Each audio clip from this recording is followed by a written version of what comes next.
ကျမဖုန်းတစ်ချက်ခေါ်ချင်လို့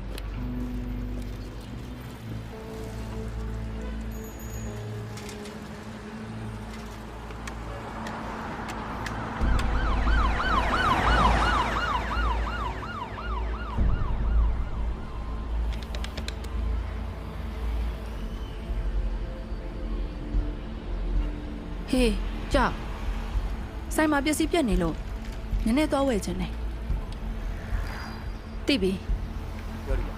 ကျေးဇူး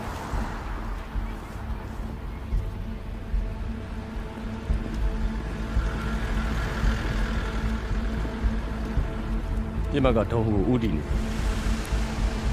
စက်ကြည့်ထား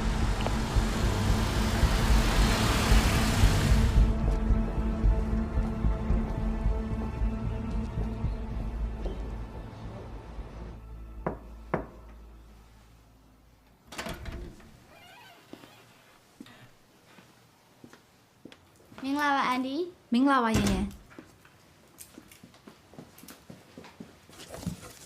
ရော့ဒီမှာညီမရဲ့နှုတ်ကပတ်တော်ဒီလူစားတီးနိုင်ပေါ်လာဤစာအုပ်တွေ ဟုတ်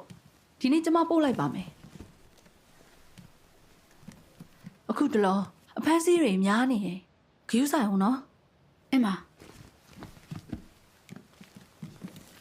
အော်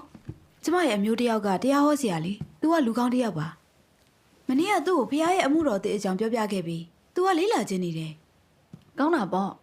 နန္ဒတကိုရှင်ဖះနှုတ်ကပတ်တော်တွေကဖះတန်ကြားသူတိုင်းကသူ့တူးတွေကတယောက်ပဲမနှက်ပြန်ကြရင်